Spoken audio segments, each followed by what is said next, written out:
우리는 하루에도 몇 번씩 남과 나를 비교하며 살아갑니다. 의식적으로 그러지 않으려 해도 마음은 먼저 움직입니다. 누군가 잘 되었다는 이야기를 들으면 잠깐은 축하하는 마음이 들지만 곧 이런 생각이 따라옵니다. 나는 왜 이렇지?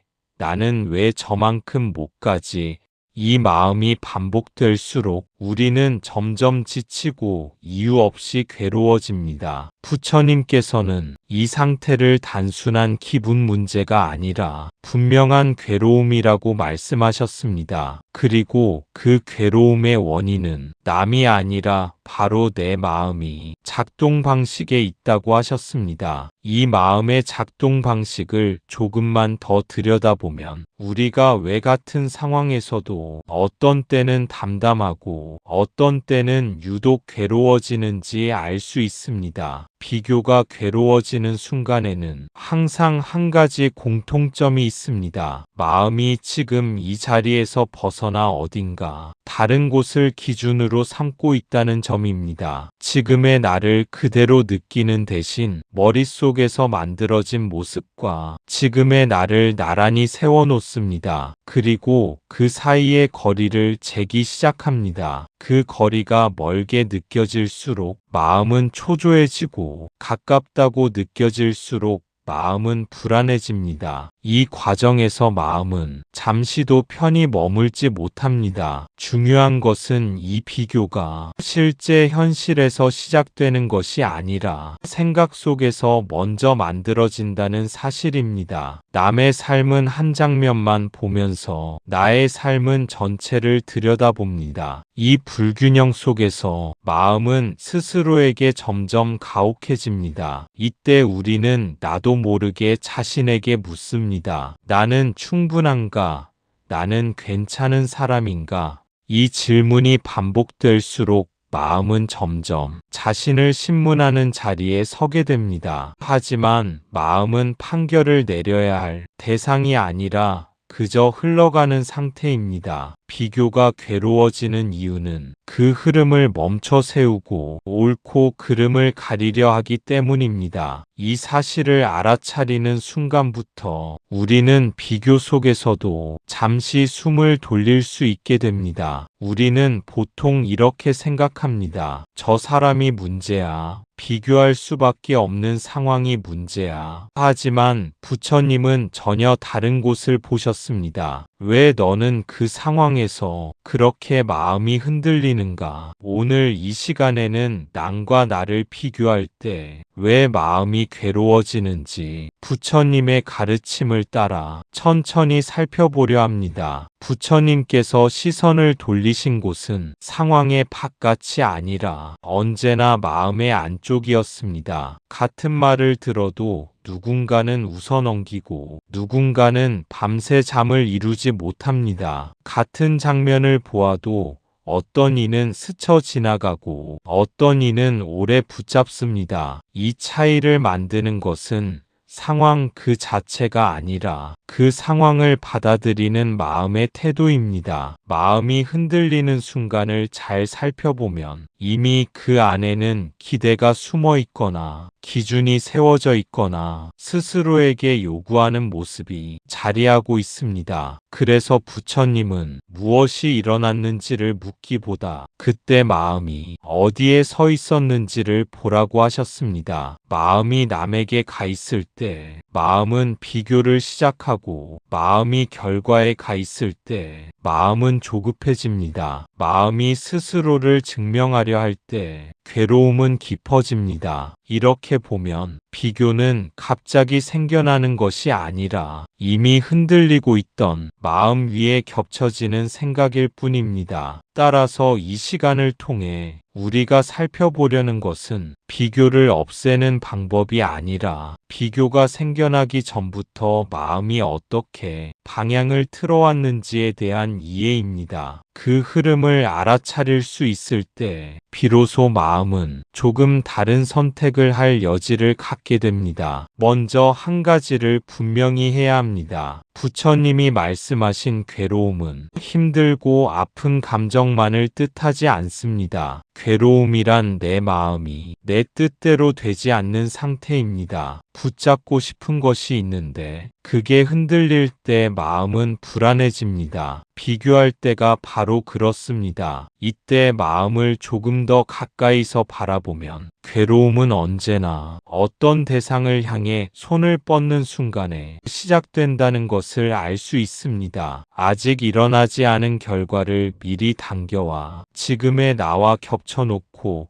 그 차이를 줄이거나 메우려는 마음이 생길 때 마음은 자연스럽게 긴장합니다. 비교는 바로 이 긴장을 자극합니다. 지금 이대로의 나를 바라보는 대신 되어야 할 모습, 갖추어야 할 상태를 떠올리게 만들기 때문입니다. 이때 마음은 현재에 머무르지 못하고 항상 부족한 쪽을 향해 기울어집니다. 아직 오지 않은 기준이 이미 와 있는 현실을 평가하게 되는 순간입니다. 그래서 비교 속에서 생기는 불안은 상황이 나빠서라기보다 마음이 앞서 달려가 있기 때문에 나타납니다. 마음이 앞서갈수록 지금 이 자리는 늘 모자란 자리처럼 느껴집니다. 부처님께서는 이런 상태를 마음이 제자리를 잃은 상태로 보셨습니다. 마음이 제자리에 있지 않을 때 우리는 무엇을 가져도 완전히 만족하지 못합니다. 이 점을 이해하는 것이 비교에서 벗어나는 첫걸음입니다. 지금 이 괴로움이 무엇이 부족해서가 아니라 무엇을 붙잡고 있기 때문에 생겼다는 사실을 알아차리는 순간부터 마음은 조금 느슨해지기 시작합니다. 남과 나를 비교할 때 마음속에서는 늘 이런 일이 일어납니다. 나는 저 사람보다 나은가? 아니면 더 부족한가? 이 질문이 생기는 순간 마음은 이미 편안하지 않습니다. 신기하게도 이겨도 괴롭고 저도 괴롭습니다. 이 이유를 조금만 더 들여다보면 비교가 왜 늘 마음을 긴장시키는지 분명해집니다. 이기는 쪽에 서 있을 때 마음은 잠시 우쭐해질 수는 있지만 곧바로 불안이 뒤따릅니다. 이 상태를 계속 유지할 수 있을지,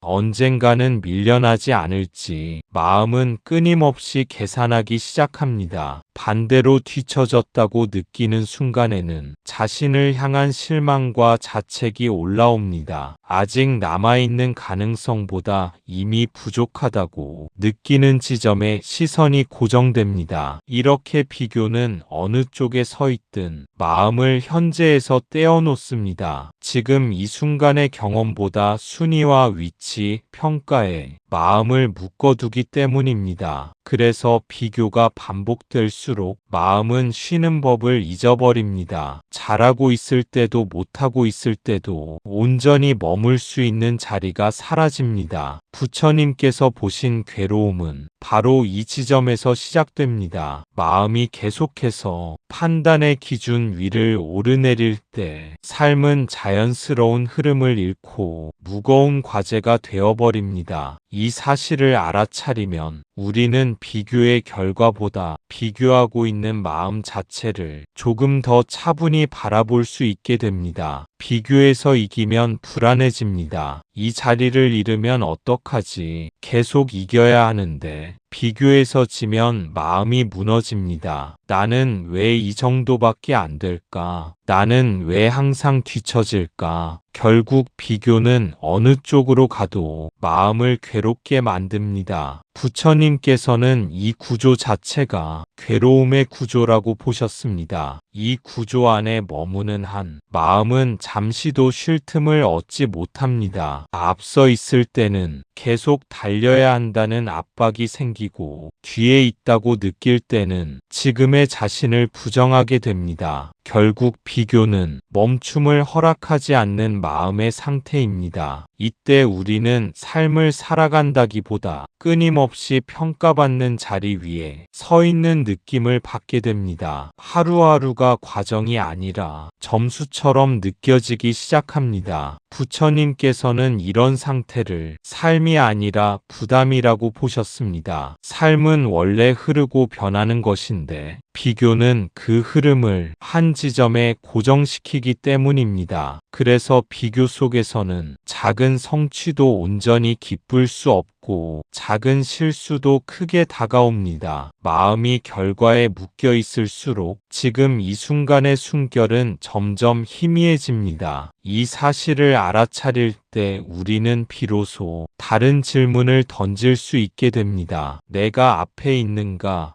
뒤에 있는가가 아니라 지금 이 마음이 어디에 머물러 있는가를 조용히 돌아보게 됩니다. 그렇다면 우리는 왜 이렇게 비교를 멈추지 못할까요? 사람들은 흔히 말합니다. 마음을 내려놓으면 되잖아. 비교하지 않으면 되지. 하지만 현실에서는 잘 되지 않습니다. 왜냐하면 비교는 의지의 문제가 아니기 때문입니다. 부처님께서는 비교의 뿌리를 훨씬 더 깊은 곳에서 보셨습니다. 비교가 쉽게 멈추지 않는 이유는 마음이 습관처럼 자신을 확인하려 하기 때문입니다. 우리는 스스로를 느끼기보다 어떤 위치에 있는지, 어떤 평가를 받고 있는지를 통해 나를 확인해 온 시간이 길었습니다. 그래서 비교는 특별한 생각이 아니라 오랫동안 길들여진 방식이 됩니다. 마음을 내려놓으려 해도 무엇을 내려놓아야 하는지조차 분명하지 않은 경우가 많습니다. 이미 비교가 나를 지키는 방법처럼 굳어져 있기 때문입니다. 부처님께서는 이 지점을 정확히 보셨습니다. 비교는 갑자기 생겨난 생각이 아니라 나를 붙들어 두려는 마음의 오래된 버릇이라는 점입니다. 그래서 비교는 위험하지 않은 것처럼 느껴집니다. 익숙하고 늘 해오던 방식이기 때문입니다. 하지만 바로 그 익숙함 때문에 우리는 그 안에서 계속 괴로움을 반복합니다. 부처님께서 비교의 뿌리를 깊다고 하신 이유는 이 마음이 생각 이전의 방향으로 이미 정해져 있기 때문입니다. 그 방향을 보지 못하면 비교는 모습만 바꾼 채 계속 이어지게 됩니다. 그 뿌리는 아주 단순한 생각 하나입니다. 나는 이런 사람이다. 나는 이만큼은 돼야 한다. 이렇게 나를 하나의 고정된 존재로 굳게 붙잡는 마음이 있습니다. 이 마음이 있을 때 세상은 자동으로 갈라집니다. 나와 남, 위와 아래, 앞선 사람과 뒤처진 사람. 이때부터 비교는 시작됩니다. 이렇게 세상이 나뉘는 순간 마음은 더 이상 편안한 관찰자가 아닙니다. 마음은 스스로를 지켜야 할 대상으로 여기고 끊임없이 위치를 확인하기 시작합니다. 나라는 기준이 세워지면 모든 경험은 그 기준을 강화하거나 흔드는 재료가 됩니다. 칭찬은 잠시 나를 세워주지만 비판은 깊은 상처로 남습니다. 이때부터 삶은 그저 흘러가는 과정이 아니라 나를 증명해야 하는 무대처럼 느껴집니다. 무엇을 하든 얼마나 잘했는지, 얼마나 인정받았는지가 먼저 떠오릅니다. 부처님께서 보신 문제는 바로 이 지점이었습니다. 나를 하나의 모습으로 고정하는 순간 마음은 그 틀을 지키느라 자유를 잃게 됩니다. 그래서 비교는 단순한 생각이 아니라 나를 붙잡고 있는 구조입니다. 이 구조를 알아차리지 못하면 비교는 상황이 바뀌어도 형태만 달리에 계속 나타납니다. 이 사실을 비추어 볼 때 비교에서 벗어나는 길은 나를 더 잘 세우는 데 있지 않고 나를 고정하려는 이 마음을 조용히 알아차리는 데서 비로소 열리기 시작합니다. 중요한 건 비교는 언제나 나를 중심에 놓는다는 점입니다. 겉으로 보면 남을 바라보는 것 같지만 사실은 나를 세우는 일입니다. 나는 저 사람보다 낫다. 나는 저 사람보다 못하다. 이 두 생각은 정반대처럼 보이지만 뿌리는 같습니다. 둘 다 나라는 기준을 굳게 붙잡고 있기 때문입니다. 이 기준이 단단할수록 마음은 더 자주 흔들립니다. 왜냐하면 나라는 기준은 항상 지켜야 할 대상이 되기 때문입니다. 조금 잘 되면 그 기준을 잃지 않으려 애쓰게 되고 조금 부족해 보이면 그 기준이 무너질까 두려워집니다. 이 과정에서 마음은 끊임없이 긴장 상태에 놓입니다. 그래서 비교 속에서는 편안한 자리가 생기지 않습니다. 잘났다고 느껴도 그 자리를 지켜야 하고 못났다고 느끼면 그 자리를 벗어나야 한다는 압박이 따라옵니다. 부처님께서는 이러한 마음 상태를 스스로 만든 부담이라고 보셨습니다. 나를 세우는 만큼 그 나를 지켜야 하는 짐도 함께 생기기 때문입니다. 이때 중요한 것은 나를 높이 세우는 생각이나 나를 낮추는 생각 모두가 같은 방향을 향하고 있다는 점입니다. 둘 다 나를 하나의 모습으로 고정하려는 같은 움직임입니다. 이 사실을 알아차리기 시작하면 우리는 비교의 내용보다 비교하고 있는 마음의 방향을 조금 더 분명히 볼 수 있게 됩니다. 그 순간부터 비교는 더 이상 절대적인 힘을 갖지 못하게 됩니다. 부처님께서는 이런 마음 상태를 세상을 나누어 보는 마음이라고 하셨습니다. 좋다, 나쁘다, 잘났다, 못났다, 옳다, 그르다 이렇게 나누는 순간 마음의 고요는 깨집니다. 비교는 항상 이 나누는 마음에서 시작됩니다. 세상이 이렇게 갈라져 보이기 시작하면 마음은 어느 한쪽에 서야 한다는 압박을 느낍니다. 중간에 머무를 수 있는 자리는 점점 사라집니다. 이때 우리는 있는 그대로의 경험을 느끼기보다 그 경험에 이름을 붙이고 의미를 부여하는데 더 많은 힘을 씁니다. 그 과정에서 지금 이 순간의 생생함은 조용히 뒤로 밀려납니다. 나누는 마음은 겉으로는 분명해 보이지만 실제로는 마음을 복잡하게 만듭니다. 선택해야 할 것이 늘어나고 판단해야 할 기준도 늘어나기 때문입니다. 부처님께서는 이렇게 마음이 바빠지는 상태를 깨어있음과는 다른 길로 보셨습니다. 깨어있음은 더 많이 판단하는 것이 아니라 덜 나누는 데서 시작되기 때문입니다. 나누는 마음이 잠시 멈출 때 우리는 비로소 하나의 장면으로 경험할 수 있습니다. 좋고 나쁨 이전의 자리에서 숨이 들어오고 나가는 것처럼 삶이 스스로 흐르고 있음을 느낄 수 있게 됩니다. 이 자리를 자주 경험할수록 비교는 자연스럽게 힘을 잃어가게 됩니다. 부처님의 가르침에서 아주 중요한 관점 하나가 있습니다. 바로 모든 것은 각각 다른 조건 속에서 다르게 나타난다는 사실입니다. 사람은 같은 출발선에서 사는 존재가 아닙니다. 태어난 환경도 다르고 겪은 일도 다르고 만난 사람도 다르고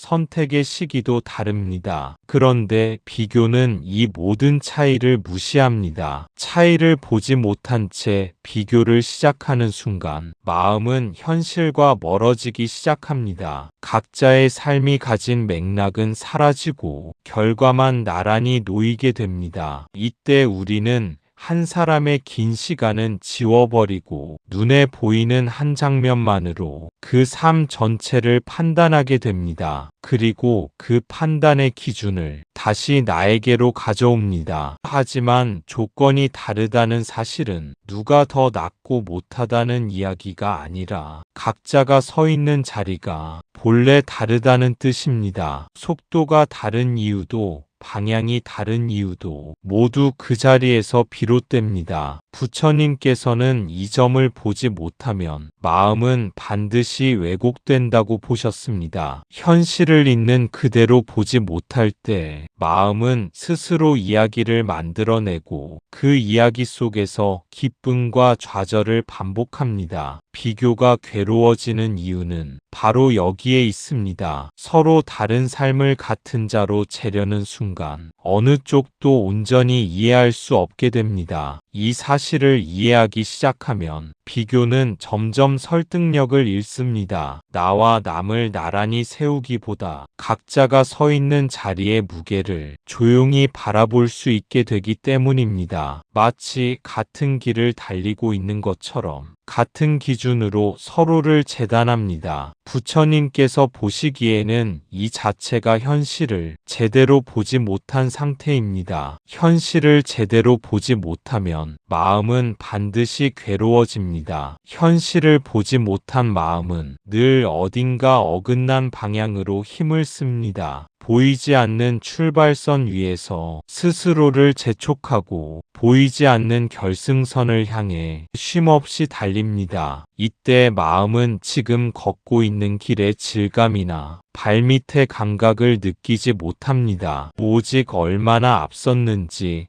얼마나 뒤처졌는지만을 헤아립니다. 그래서 괴로움은 특별한 사건이 있어서 생기기보다 이렇게 현실과 멀어진 시선에서 조용히 자라납니다. 마음이 현재를 벗어날수록 불안과 조급함은 자연스럽게 뒤따릅니다. 부처님께서는 깨어있음이란 있는 그대로를 보는 데서 시작된다고 하셨습니다. 같은 길이라는 착각을 내려놓을 때 비로소 각자의 걸음이 제 모습으로 드러납니다. 그 순간 마음은 더 이상 남의 속도를 기준 삼지 않고 지금 이 발걸음에 조금 더 머물 수 있게 됩니다. 이 자리에 머무는 시간이 늘어날수록 괴로움은 서서히 자리를 잃게 됩니다. 비교는 삶의 모든 영역으로 번져갑니다. 돈, 일, 관계, 가족 그리고 수행의 자리에서도 비교는 멈추지 않습니다. 저 사람은 저렇게 사는데, 저 사람은 저만큼 했는데, 이때 마음속에서는 조용히 이런 생각이 자랍니다. 나는 왜 이럴까? 이 질문이 마음에 자리 잡는 순간 비교는 단순한 생각을 넘어 자기 자신을 향한 평가로 바뀝니다. 남을 바라보던 시선이 어느새 안쪽으로 돌아와 나를 꼼꼼히 살피기 시작합니다. 이때 마음은 있는 그대로의 나를 보지 않습니다. 지금의 상태보다 부족하다고 느끼는 지점에 집중하게 됩니다. 그래서 마음은 점점 따뜻함보다 냉정함에 가까워집니다. 비교가 모든 영역으로 번지는 이유는 삶이 하나로 이어져 있기 때문입니다. 일에서 생긴 기준은 관계로 옮겨가고 관계에서 생긴 평가들은 스스로를 대하는 태도로 이어집니다. 그 결과 쉬어야 할 순간에도 마음은 쉬지 못합니다. 무언가를 하고 있지 않으면 뒤처지는 것 같고 가만히 있으면 쓸모없어지는 것 같은 기분이 따라옵니다. 부처님께서는 이러한 상태를 마음이 자기 자리를 잃은 모습으로 보셨습니다. 마음이 밖으로만 향해 있을 때 자신에게 머무를 공간이 사라지기 때문입니다. 이 흐름을 알아차리기 시작하면 우리는 질문을 바꿀 수 있습니다. 왜 나는 이럴까가 아니라 지금 이 마음은 무엇을 요구하고 있는가를 조용히 살펴보게 됩니다. 그 순간부터 비교는 더 이상 당연한 길이 아니라 선택 가능한 생각으로 조금씩 거리를 두게 됩니다. 심지어 마음을 닦는 자리에서도 비교는 모습을 바꿔 나타납니다. 나는 아직 멀었구나. 저 사람은 깊어 보이는데 겸손처럼 보이지만 그 안을 들여다보면 여전히 나를 세우고 나를 판단하고 있습니다. 부처님께서는 이것 또한 마음을 묶는 생각이라고 보셨습니다. 이때의 비교는 더 조용하고 더 교묘합니다. 겉으로는 스스로를 낮추는 말처럼 보이지만 마음속에서는 여전히 자리를 가늠하고 있기 때문입니다. 수행이 깊어질수록 비교는 줄어들 것 같지만 오히려 기준은 더 섬세해집니다. 얼마나 알아차렸는지, 얼마나 흔들리지 않았는지, 얼마나 오래 유지했는지 마음은 계속해서 점수를 매깁니다. 이런 상태에서는 지금 이 순간의 맑음보다 다음 단계에 대한 생각이 앞섭니다. 그래서 수행의 자리는 쉬어가는 자리가 아니라 끊임없이 자신을 살피는 자리로 바뀌게 됩니다. 부처님께서 경계하신 것은 바로 이 지점이었습니다. 마음을 닦는다는 이유로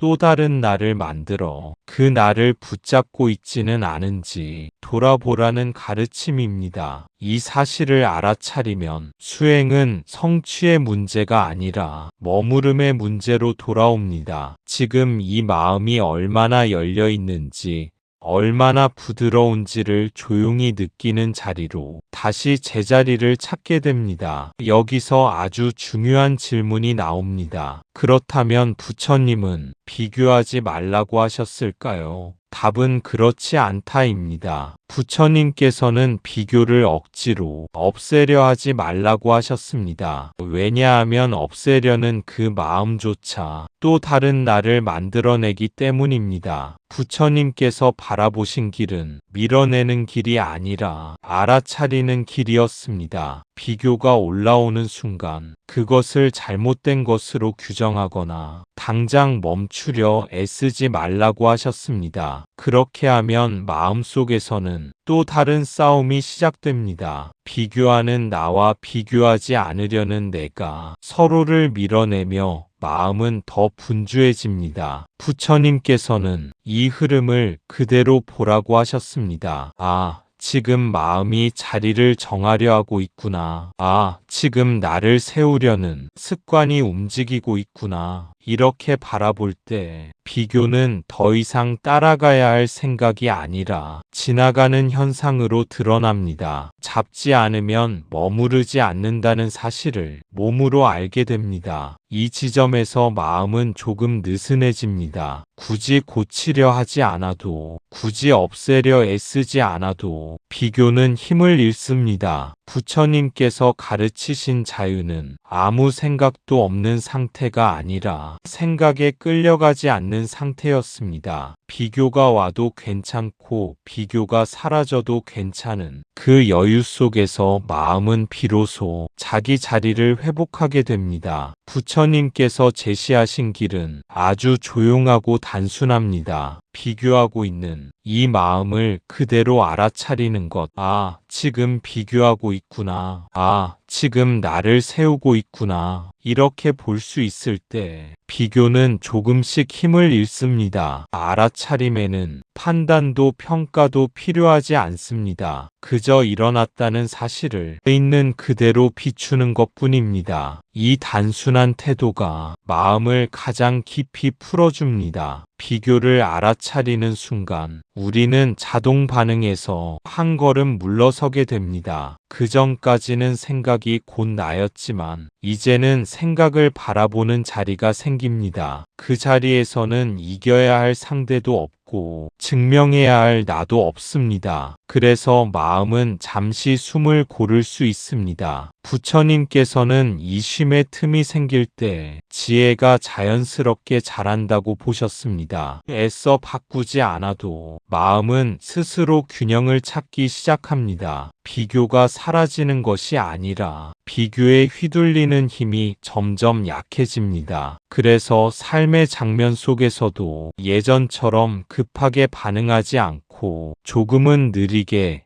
조금은 부드럽게 머물 수 있게 됩니다. 이 변화는 눈에 띄는 성취가 아니라 조용한 안정으로 나타납니다. 남의 삶을 보아도 곧바로 흔들리지 않고 자신의 자리에 다시 돌아올 수 있는 힘. 부처님께서 말씀하신 자유는 바로 이런 힘이 매 순간 길러지는 데 있었습니다. 괴로움은 남 때문에 생기는 것이 아닙니다. 남은 그 자리에 그대로 있습니다. 괴로움은 내 마음에서 생겼다가 내 마음에서 사라집니다. 이 사실을 조금이라도 느끼기 시작할 때 우리는 비교에서 한 발 물러설 수 있습니다. 이 깨달음은 세상을 외면하게 만들지 않습니다. 오히려 세상을 더 또렷하게 보게 합니다. 누군가의 성공이나 실패가 내 마음을 직접 흔드는 것이 아니라 그 장면을 받아들이는 나의 태도가 문제였음을 알게 되기 때문입니다. 이렇게 볼 수 있을 때 책임은 무거워지지 않고 가벼워집니다. 남을 탓할 이유도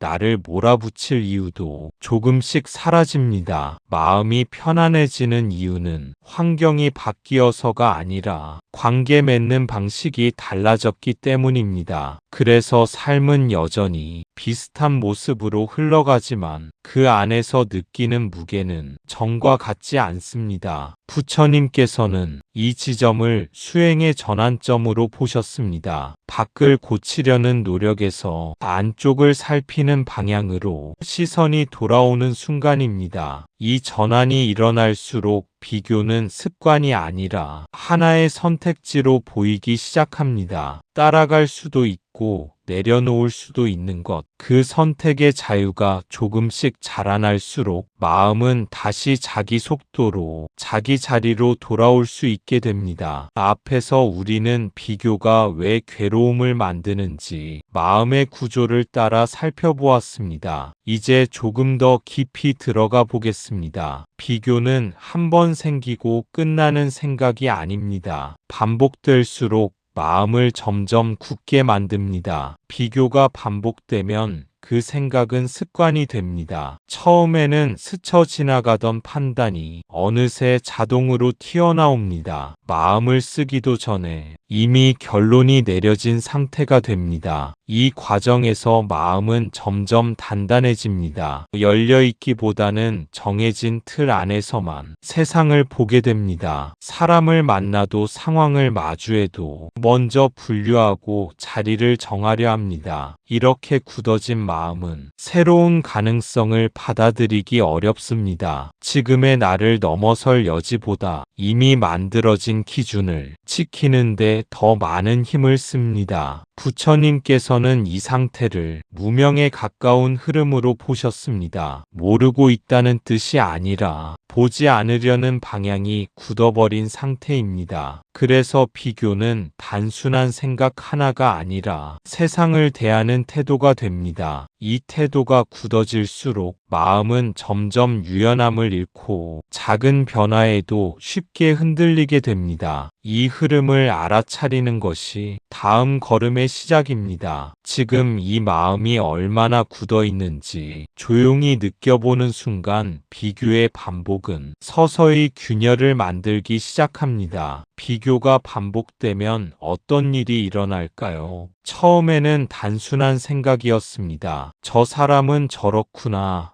나는 이렇구나. 하지만 이 생각이 계속 반복되면 마음속에 이미지가 만들어집니다. 나는 이런 사람이다. 나는 이 정도 위치에 있다. 이 순간 나는 하나의 고정된 존재가 됩니다. 이렇게 만들어진 이미지는 점점 사실처럼 느껴집니다. 처음에는 생각이었지만 반복될수록 정체성이 됩니다. 나는 원래 그렇다는 말이 아주 자연스럽게 따라붙습니다. 그 순간부터 새로운 경험은 이 이미지에 맞게 해석됩니다. 잘된 일은 우연이 되거나 예외가 되고 잘 안 된 일은 역시 그렇지라는 확인으로 남습니다. 마음은 스스로 만든 틀 안에서 증거를 찾기 시작합니다. 그래서 세상은 넓어지기보다 점점 좁아집니다. 가능성보다 한계가 먼저 보이기 때문입니다. 부처님께서는 이 고정된 나를 실체로 착각하는 것이 큰 괴로움의 뿌리라고 보셨습니다. 변하고 움직이는 마음을 하나의 모습으로 붙잡는 순간 삶은 무거워집니다. 이 상태에서는 비교가 멈추지 않습니다. 이미 정해진 나를 지키거나 증명해야 하기 때문입니다. 그래서 마음은 항상 긴장 속에 놓입니다. 이 흐름을 알아차리면 조금씩 틈이 생깁니다. 나는 이런 사람이다라는 말 뒤에 정말로 항상 그랬는지를 조용히 돌아볼 여지가 생깁니다. 그 틈에서 고정된 나는 서서히 느슨해지기 시작합니다. 부처님께서는 이 상태를 스스로를 묶는 마음이라고 보셨습니다. 나는 더 이상 변화하는 흐름이 아니라 평가되고 판단되는 대상이 됩니다. 그리고 이때부터 삶은 무거워집니다. 삶이 무거워지는 이유는 해야 할 일이 늘어서가 아닙니다. 지켜야 할 나의 모습이 하나 더 생겼기 때문입니다. 이 모습은 항상 기준이 되어 말과 행동을 감시합니다. 무엇을 하든 이게 나답나, 이게 부족해 보이지는 않나, 마음속에서 끊임없이 확인하게 됩니다. 그래서 작은 선택 하나에도 쓸데없는 힘이 들어갑니다. 이렇게 살다 보면 지금의 경험보다 평가가 먼저 올라옵니다. 느끼기 전에 판단하고 머무르기 전에 결론을 내립니다. 부처님께서는 이 상태를 자유롭지 못한 마음으로 보셨습니다. 아무도 묵지 않았는데 스스로 끈을 만든 셈입니다. 그 끈은 보이지 않지만 늘 당겨지고 있어 마음은 쉬지 못합니다. 이 사실을 알아차리는 순간 조금 다른 선택이 가능해집니다. 지금 이 행동이 나를 증명하기 위한 것인지 아니면 그냥 필요해서 하는 것인지를 살펴볼 수 있게 됩니다. 이 질문 하나가 삶의 무게를 조금 덜어줍니다. 평가의 자리에서 내려와 경험의 자리로 돌아올 때 마음은 다시 숨 쉴 공간을 얻게 됩니다. 비교가 무서운 이유는 지금의 나만 괴롭게 하는 것이 아니라 미래의 나까지 미리 가두기 때문입니다. 나는 원래 이런 사람이니까, 나는 저 정도는 안 되는 사람이니까, 이 생각이 굳어지면 도전도 줄어들고 마음의 가능성도 닫힙니다. 부처님께서는 이것을 스스로 만든 감옥이라고 보셨습니다. 이 감옥에는 눈에 보이는 벽이 없습니다. 그래서 더 알아차리기 어렵습니다. 겉으로는 자유롭게 선택하는 것 같지만 마음속에서는 이미 갈 수 있는 길과 갈 수 없는 길이 조용히 나뉘어 있습니다. 새로운 기회가 와도 설레기보다 먼저 계산이 앞섭니다. 내가 해도 될까? 괜히 더 부족해 보이지 않을까? 이 질문들이 발걸음을 늦춥니다. 이때 포기하는 것은 능력이 아니라 가능성입니다. 아직 시도하지도 않았는데 이미 결론을 내려버린 셈입니다. 부처님께서는 이러한 마음을 미래를 현재의 생각으로 묶어두는 상태로 보셨습니다. 변화할 수 있는 흐름을 하나의 모습으로 고정하는 순간 삶은 점점 답답해집니다. 이 사실을 알아차리면 감옥의 문이 실은 잠겨 있지 않다는 것도 보이기 시작합니다. 지금 떠오르는 생각이 진실인지 아니면 반복된 습관인지 한번 멈춰볼 수 있게 됩니다. 그 멈춤 속에서 마음은 다시 움직일 여지를 얻습니다. 미래는 이미 정해진 것이 아니라 지금 이 마음이 어떻게 열려 있는가에 따라 다시 그려질 수 있다는 것을 조용히 느끼게 됩니다. 비교 속에는 항상 두려움이 숨어 있습니다. 잘 나가고 있다고 느낄 때는 잃을까봐 두렵고 뒤처졌다고 느낄 때는 더 멀어질까봐 두렵습니다. 결국 비교는 항상 불안과 함께 움직입니다. 이 불안은 특정한 상황이 있어서 생기기보다 마음을 쥐고 놓지 못하는 데서 커집니다. 무언가를 붙잡고 있을수록 놓칠 가능성도 함께 떠오르기 때문입니다. 잘 되고 있다는 느낌은 잠깐의 안도감을 주지만 곧 지켜야 할 대상이 됩니다. 그래서 마음은 쉬지 못하고 앞을 내다보며 긴장합니다. 반대로 뒤처졌다는 생각은 지금의 상태보다 앞으로 더 나빠질지 모른다는 상상을 불러옵니다. 이 상상 속에서 마음은 이미 여러 번 실패를 겪습니다. 부처님께서는 이처럼 미래를 끌어당겨 현재를 괴롭게 만드는 마음을 지혜롭지 못한 집착으로 보셨습니다. 아직 오지 않은 일을 이미 겪은 것처럼 받아들이기 때문입니다. 이 흐름을 알아차리면 불안은 절대적인 진실이 아니라 하나의 반응이라는 것이 보입니다. 지금 이 순간에 실제로 일어나고 있는 것과 마음이 만들어낸 이야기 사이에 조용한 거리가 생깁니다. 그 거리가 생길수록 비교는 더 이상 마음을 몰아붙이는 힘이 아니라 그저 스쳐가는 생각으로 머무를 수 있게 됩니다. 그래서 부처님께서는 진짜 평온은 비교가 없는 자리에서 온다고 하셨습니다. 그런데 여기서 많은 분들이 이렇게 묻습니다. 그럼 비교를 안 하려면 어떻게 해야 하나요? 부처님의 대답은 의외로 특별한 방법을 요구하지 않습니다. 새로운 생각을 만들기보다 이미 하고 있는 반응을 있는 그대로 보는 쪽에 가까웠습니다. 비교를 하지 않겠다고 결심하는 순간에도 마음은 또 하나의 기준을 세웁니다. 잘하고 있는 나와 못하고 있는 나를 다시 나누기 때문입니다. 그래서 부처님께서는 비교를 끊는 방법보다 비교가 일어나는 과정을 천천히 살펴보라고 하셨습니다. 어떤 장면에서 어떤 말이 들릴 때 마음이 먼저 반응하는지 그 흐름을 알아차리는 것입니다. 이렇게 바라보면 비교는 명령이 아니라 습관이라는 사실이 드러납니다. 습관은 강하지만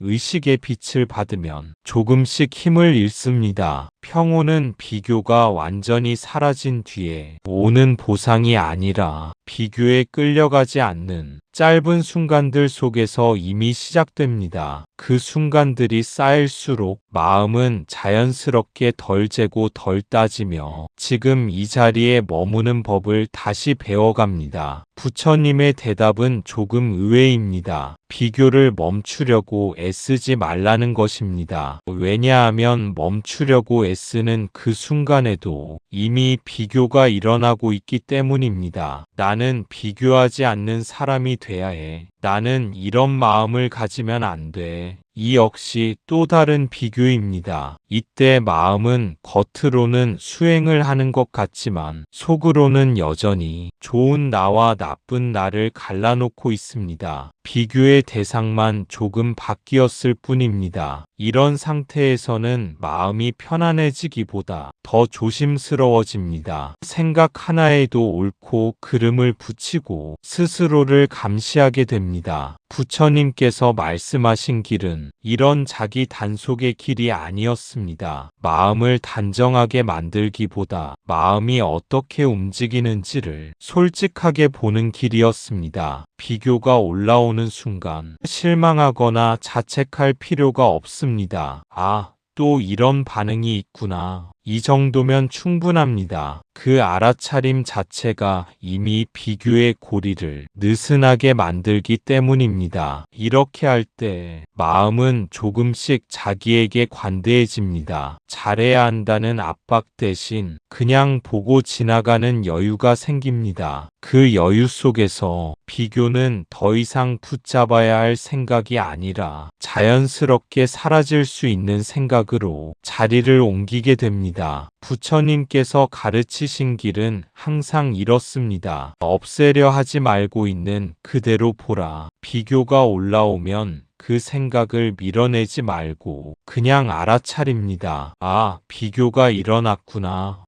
지금 마음이 흔들리고 있구나. 이 알아차림에는 해결책도 결론도 필요하지 않습니다. 지금 이 순간의 상태를 정확히 비추는 것만으로도 마음은 이미 한 걸음 자유로워집니다. 생각을 고치려 들지 않을 때 생각은 스스로 머무를 이유를 잃습니다. 잡지 않으면 흐르고 쫓지 않으면 지나갑니다. 부처님께서는 이 자연스러운 소멸을 신뢰하라고 하셨습니다. 억지로 비우는 대신 비워지도록 두는 태도입니다. 이 과정에서 비교는 점점 짧아집니다. 예전에는 하루 종일 마음을 붙잡고 있던 생각이 이제는 잠깐 스쳐가는 파동처럼 느껴지기 시작합니다. 그때 우리는 비교 없는 상태를 만들어낸 것이 아니라 비교에 휘둘리지 않는 힘을 기르고 있다는 사실을 알게 됩니다. 이 힘은 특별한 자리에서만 나타나지 않습니다. 사람을 만나고 일을 하고 혼자 있는 순간에도 조용히 함께합니다. 부처님께서 말씀하신 수행은 삶을 떠나는 일이 아니라 삶 속에서 마음을 놓아주는 연습이었기 때문입니다. 이때 중요한 점이 있습니다. 비교를 알아차릴 때 자책하지 않는 것입니다. 왜 나는 이것도 못 내려놓지? 왜 나는 이렇게 속이 좁을까? 이런 생각이 붙는 순간 비교는 더 강해집니다. 부처님께서 강조하신 것은 비난 없는 알아차림입니다. 비난이 붙는 순간 알아차림은 관찰이 아니라 공격으로 바뀝니다. 마음을 보는 자리가 마음을 다그치는 자리가 되면 편안함은 생기기 어렵습니다. 부처님께서는 마음을 대하는 태도가 결과를 좌우한다고 보셨습니다. 거칠게 대하면 마음은 더 움츠러들고 부드럽게 바라보면 스스로 풀릴 여지를 얻습니다. 그래서 알아차림에는 따뜻함이 필요합니다. 잘못을 찾으려는 눈이 아니라 움직임을 이해하려는 시선입니다. 이 차이가 마음을 크게 바꿉니다. 비교가 올라오는 이유는 나약해서가 아니라 오랜 습관이 남아있기 때문입니다. 습관은 비난으로 사라지지 않고 관찰로 약해집니다. 이렇게 바라볼 수 있을 때 비교는 더 이상 숨겨야 할 결함이 아니라 알아차림을 연습할 수 있는 하나의 계기가 됩니다. 그 계기를 만날 때마다 마음은 조금씩 자기 자신에게 친절해지는 법을 배웁니다. 그리고 이 친절함 속에서 비교는 천천히 힘을 잃어갑니다. 그냥 날씨를 보듯이 마음을 봅니다. 아, 오늘은 바람이 부는구나. 아, 지금 비교라는 생각이 지나가는구나. 이렇게 볼 수 있을 때 비교는 머물지 못하고 지나갑니다. 날씨를 바꿀 수는 없지만 그날의 하늘을 있는 그대로 바라볼 수는 있습니다. 마음도 이와 다르지 않습니다. 생각을 선택해 만들지는 못해도 어떻게 대할지는 지금 이 자리에서 정할 수 있습니다. 이렇게 바라보면 비교는 내 정체성이 아니라 잠시 스쳐가는 현상으로 느껴집니다. 왔다가 머물다 가는 하나의 흐름일 뿐입니다. 이 흐름을 개인적인 문제로 끌어안지 않을 때 마음은 훨씬 가벼워집니다. 나는 왜 이러나라는 질문 대신 지금 이런 반응이 있구나 라고 조용히 인정할 수 있기 때문입니다. 부처님께서는 이 거리를 지혜의 자리라고 보셨습니다. 생각과 나 사이에 틈이 생길 때 마음은 선택할 수 있는 자유를 되찾습니다. 그 자유 속에서 비교는 더 이상 끌려가야 할 길이 아니라 지나가도 되는 풍경이 됩니다. 그래서 삶은 여전히 비슷한 장면들로 채워져 있지만 그 장면을 대하는 마음의 무게는 이전과 달라집니다. 이 차이가 쌓일수록 우리는 조금씩 비교 없는 평온이 특별한 상태가 아니라 지금 이 순간에도 가능하다는 사실을 몸으로 알게 됩니다. 부처님께서는 마음을 하늘에 비유하셨습니다. 생각은 구름과 같습니다. 구름이 있다고 해서 하늘이 더러워지는 것은 아닙니다. 비교라는 구름이 떠올라도 그것이 내 전부는 아닙니다. 구름은 나타났다 사라지기를 스스로 반복합니다. 머물러 달라고 붙잡지 않아도 밀어내지 않아도 때가 되면 흘러갑니다. 하늘은 구름이 많을 때도 비가 올 때도 늘 하늘로 남아 있습니다. 구름의 모습이 하늘의 본질을 바꾸지는 못합니다. 마음도 이와 같습니다. 비교라는 생각이 떠오를 때 우리는 자주 그 생각이 나라고 착각합니다. 그래서 마음이 갑자기 좁아진 것처럼 느껴집니다. 하지만 조금만 물러서서 보면 비교는 하늘을 가린 구름일 뿐 하늘 그 자체는 아닙니다. 이 사실을 느끼는 순간 생각과 나 사이에 자연스러운 거리가 생깁니다. 부처님께서는 이 거리를 유지하는 힘이 지혜라고 하셨습니다. 구름을 분석하거나 없애려 애쓰지 않고 그저 하늘로서 바라보는 자리입니다. 이 자리에 머물수록 비교는 더 이상 마음을 규정하지 못합니다. 잠시 어두워졌다가도 하늘은 여전히 넓고 조용히 열려 있다는 것을 스스로 증명해 주기 때문입니다. 그래서 수행은 구름 없는 하늘을 만드는 일이 아니라 언제든 하늘로 돌아올 수 있음을 잊지 않는 연습이었습니다. 비교에서 조금씩 벗어나면 삶의 감각이 달라집니다. 남의 속도에 덜 휘둘리게 되고 내 리듬을 조금씩 느끼게 됩니다. 아,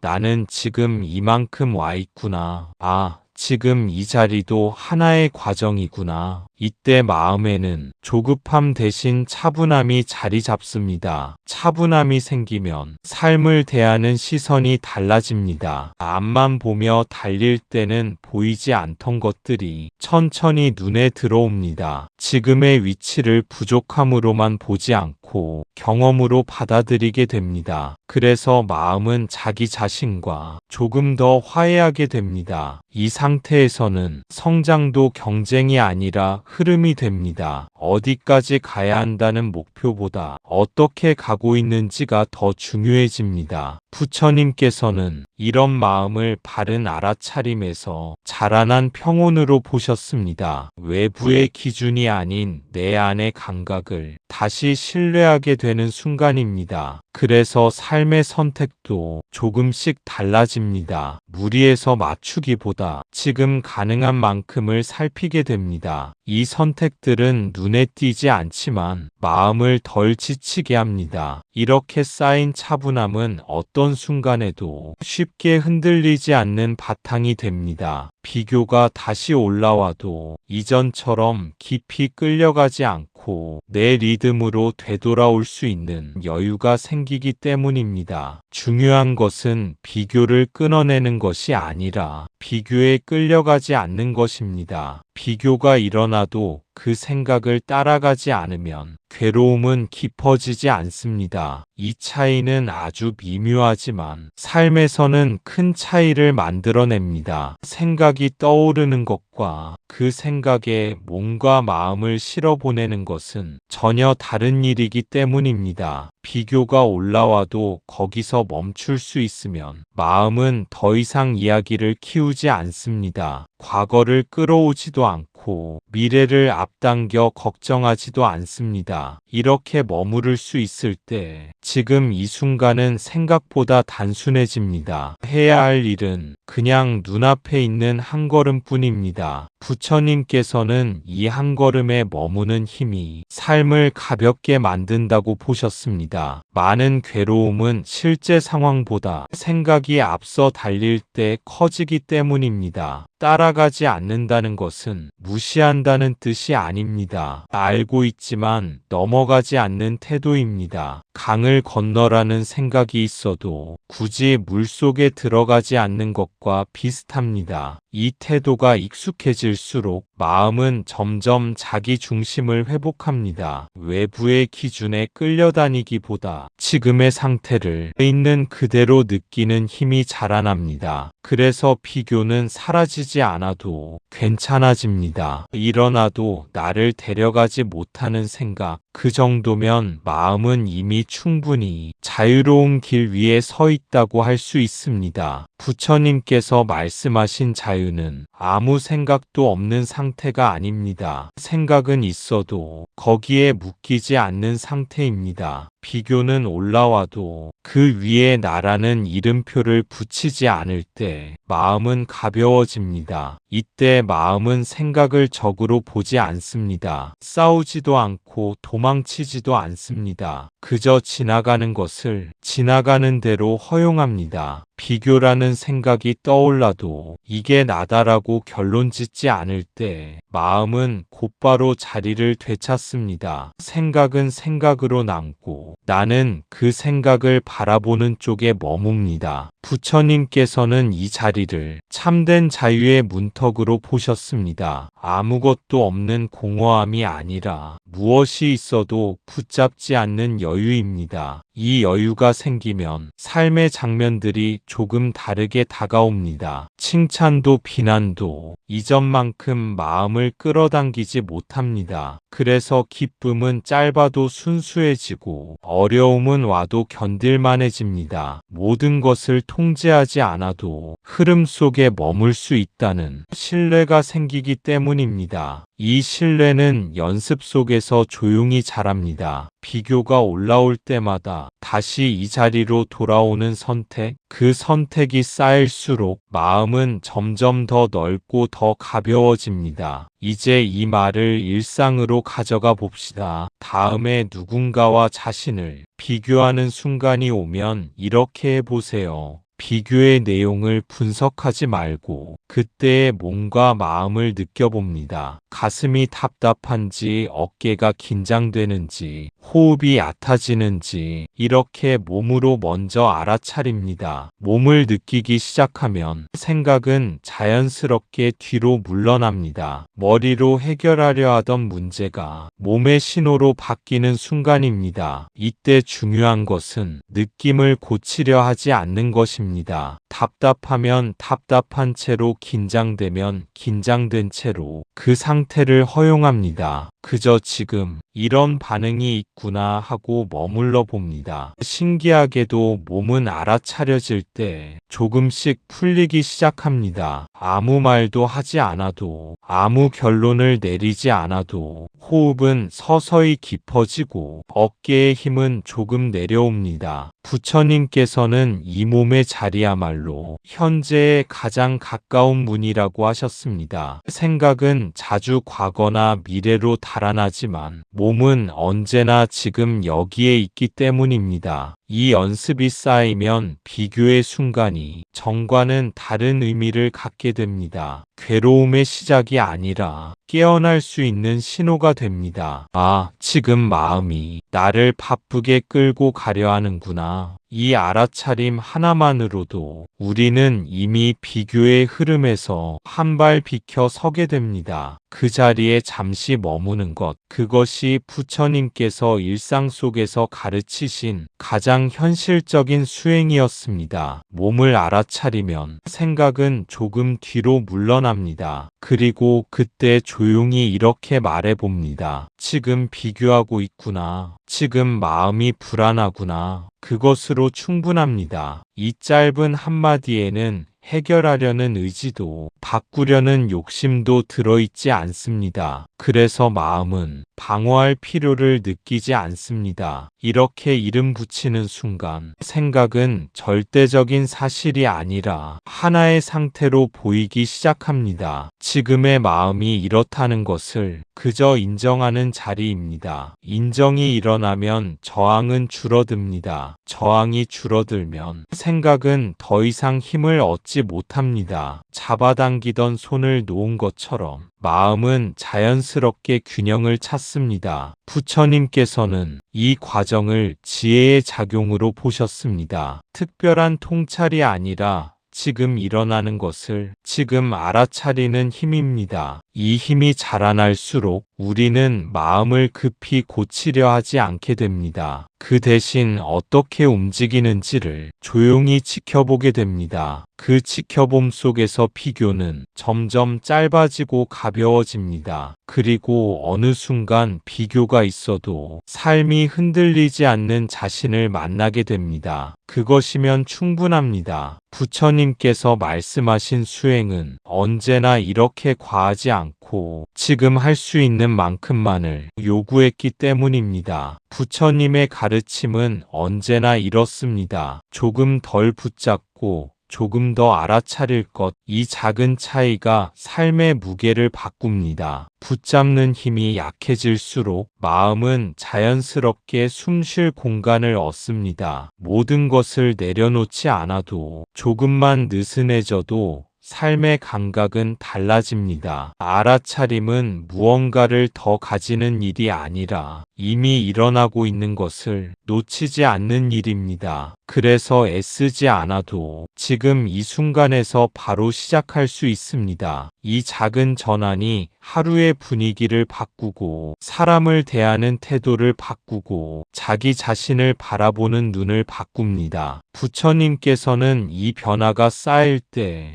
삶 전체가 조용히 방향을 튼다고 보셨습니다. 극적인 깨달음보다 일상의 반복 속에서 자라나는 지혜를 더 소중히 여겼습니다. 그래서 수행은 특별한 시간을 따로 내야만 하는 일이 아니라 비교가 올라오는 순간 한 번 숨을 고르고 지금의 마음을 보는 선택이 됩니다. 이 선택은 작지만 분명합니다. 그리고 이 분명함이 삶을 덜 흔들리게 합니다. 덜 붙잡고 더 알아차리는 연습이 하루하루 쌓일수록 마음은 조금씩 가벼워지고 자기 자리로 돌아오게 됩니다. 비교에서 완전히 자유로워지는 날은 쉽게 오지 않을지도 모릅니다. 하지만 비교에 끌려가지 않는 순간은 지금 이 자리에서도 가능합니다. 그 순간이 늘어날수록 마음은 점점 자유로워집니다. 지금 이 자리에서 비교에 끌려가지 않는다는 것만으로도 마음은 이미 쉬어갈 공간을 얻습니다. 완전히 자유롭지 않아도 잠시 멈추고 숨을 고르는 것만으로도 충분합니다. 이 작은 순간들이 쌓이면 하루가 달라지고 반복되는 생각에도 끌려가지 않는 자신을 발견하게 됩니다. 불안이나 조급함이 올라와도 그저 지나가는 구름처럼 바라볼 수 있습니다. 부처님께서는 이 순간의 연습을 진정한 자유의 씨앗으로 보셨습니다. 완벽함을 기대하지 않아도 알아차림 하나만으로 마음은 점점 가벼워집니다. 그리고 어느 날 문득 우리는 비교가 올라와도 예전처럼 깊이 흔들리지 않는 자기 자신을 만나게 됩니다. 그때서야 비로소 비교는 더 이상 괴로움의 주체가 아니라 그저 지나가는 생각이라는 진실을 몸으로 이해하게 됩니다. 이 자리에서 시작된 작은 자유가 쌓이고 쌓여 삶 전체를 조금씩 부드럽게 움직이게 합니다. 그래서 부처님께서 말씀하신 진짜 평온은 멀리 있는 것이 아니라 지금 이 순간에도 우리 안에서 자라날 수 있다는 사실을 알게 됩니다. 마지막으로 이 말씀을 마음에 남겨보셨으면 합니다. 괴로움은 남이 나보다 앞서 있어서 생기는 것이 아니라 나를 고정된 존재로 붙잡을 때 생긴다. 우리가 괴로워하는 순간은 남과 비교해서 밀리고 앞서느냐의 문제가 아닙니다. 문제는 스스로를 하나의 고정된 틀 안에 가두고 그 안에서만 자신을 바라볼 때 생깁니다. 이 고정된 틀은 마음을 좁히고 가능성을 제한합니다. 변화하는 흐름 속에서도 나는 늘 같아야 한다고 생각하게 만들고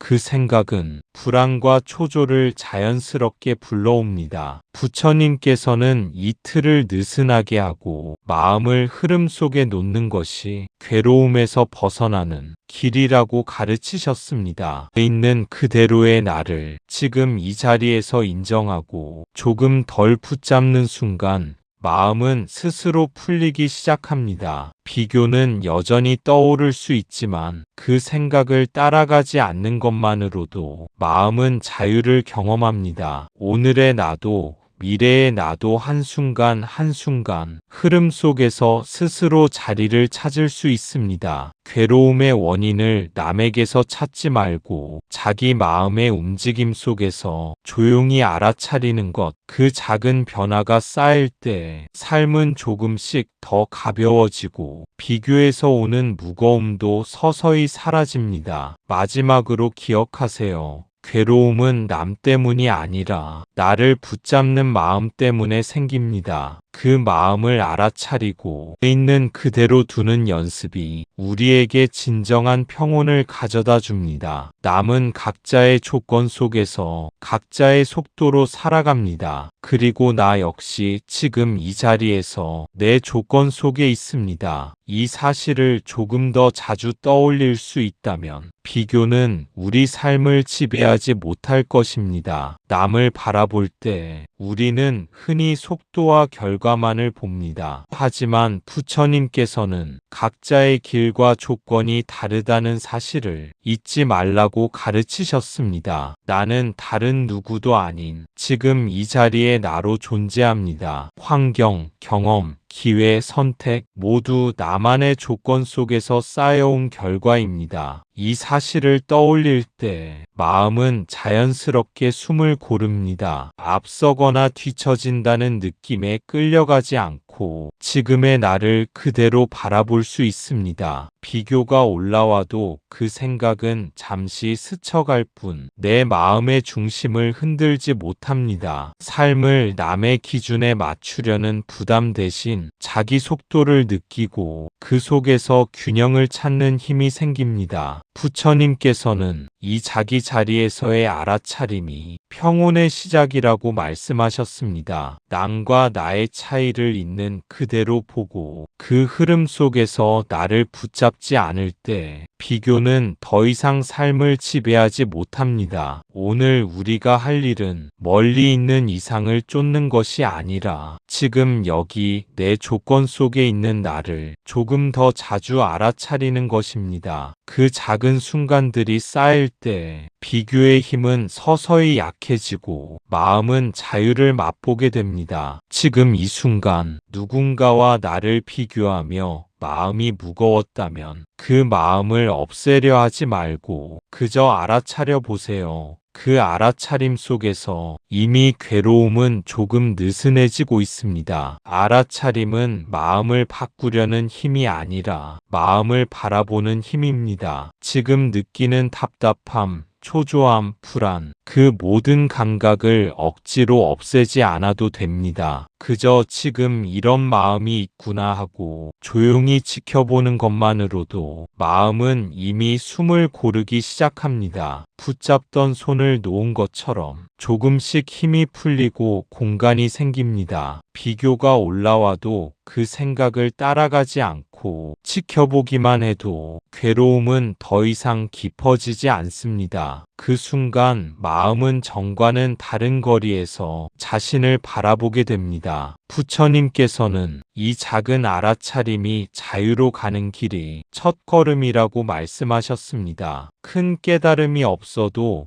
한 번 한 번의 관찰이 마음을 조금씩 가벼워지게 합니다. 그래서 오늘 이 순간 비교로 무거워진 마음이 올라올 때 스스로를 다그치지 말고 있는 그대로 느끼고 조용히 지켜보세요. 그 단순한 연습 속에서 마음은 이미 자유를 맛보기 시작하고 있습니다. 지금까지 남과 나를 비교하면 왜 괴로워지는지 부처님의 가르침을 따라 함께 살펴보았습니다. 이 시간이 여러분의 마음에 조금의 여유와 조금의 따뜻함을 남겼기를 바랍니다. 오늘 배운 것은 비교 그 자체를 없애는 것이 아니라 비교에 끌려가지 않는 힘을 기르는 법입니다. 조금씩 알아차리고 조금씩 놓아주는 연습이 삶을 덜 무겁게 만들고 마음을 조금 더 자유롭게 합니다. 지금 느끼는 불안이나 답답함도 결코 나쁜 것이 아니라 내 마음을 돌아볼 수 있는 신호입니다. 그 신호를 억지로 밀어내지 않고 있는 그대로 바라보는 순간 우리는 이미 한 걸음 자유로워집니다. 부처님께서 말씀하신 평온은 멀리 있는 이상이 아니라 이 순간 이 자리에서 조용히 마음을 바라보는 데서 시작됩니다. 오늘의 이 시간이 여러분의 일상 속에서 조금씩 이어지기를